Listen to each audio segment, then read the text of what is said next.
think you're right. There's no question. I mean, they've been great all year long. You know, they were ready to go tonight.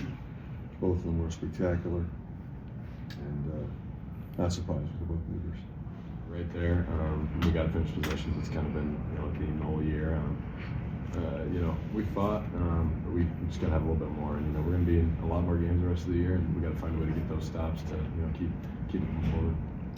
Yeah, in close games, I mean, every game's really close in the Big Ten, so, just those possessions matter, just finishing possessions. And if we can get the first rebound, we like our chances in the game because it gets our transition game. Oh, yeah, I felt like, they just kind of moved the ball a little bit better. I felt like in the first half they kind of were just running ball screens every possession and weren't moving the ball. It allowed us to kind of trap Smith a lot more. But they started moving and getting off-ball movement, which made it hard to go. They hit a bunch of good shots. A lot of guys, banking them in and late shot clock, and they're a really good team. And they made adjustments. They came out ready to play in the second half, and that stretch of the game is something we got to figure out because it's kind of nipping us a lot of these games. We both know that we got to be aggressive. We got to score on the offensive end, and I felt like he finds me all the time when I'm open. So I just love playing with him. And I felt like our motion game to start the game was really good, and then just our ball movement. Yeah, I thought the whole team came out inspired, and I think we knew what we had to do, and it was just that stretch in the beginning of the second half that kind of cost us the game. But we really competed, and I'm proud of a lot of the guys for the way they stepped up. Well, it's a combination of things. Our offense wasn't great either. We gave up some transition baskets. We were doubling a little bit, and our rotations weren't quite what they need to be.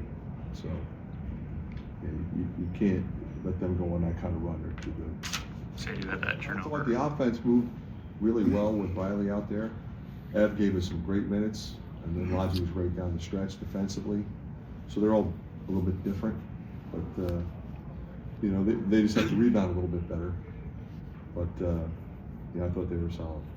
He's really a quintessential point more than anything. He's not that lead guard that scores, even though tonight he was that lead guard that we needed. But, he leads more off of just competing, and going at people. He enjoys, the competition. He enjoys fighting, loves to win. He's won, so many people look at his record, high school, college, like he's won at every level he's played at. But no, he leads by example probably more than anything. But when he gets it going like he does tonight, like that's just a spark. For us in terms of that's what we need, because Trey's been getting in foul trouble a lot. So that's important for us. Execution, I thought they did a good job defending us in the first half. They got aggressive on some traps, and we didn't handle it well as a staff in terms of just making an adjustment. And obviously in the second half we made an adjustment. A couple of those baskets had nothing to do with that, but just making a good decision. We got it centered a couple times, got to the opposite side, and just made the right plays and had some step-in threes there. Got a couple of opportunities in transition. But no, we just had to settle in. We didn't grab any energy until we made shots, which sometimes you get into games. The way we started the game, I thought Iowa had better energy than us. And then sometimes when you get on the road, you can't get out of that rut. And we were pretty fortunate, I thought, to be tied at halftime.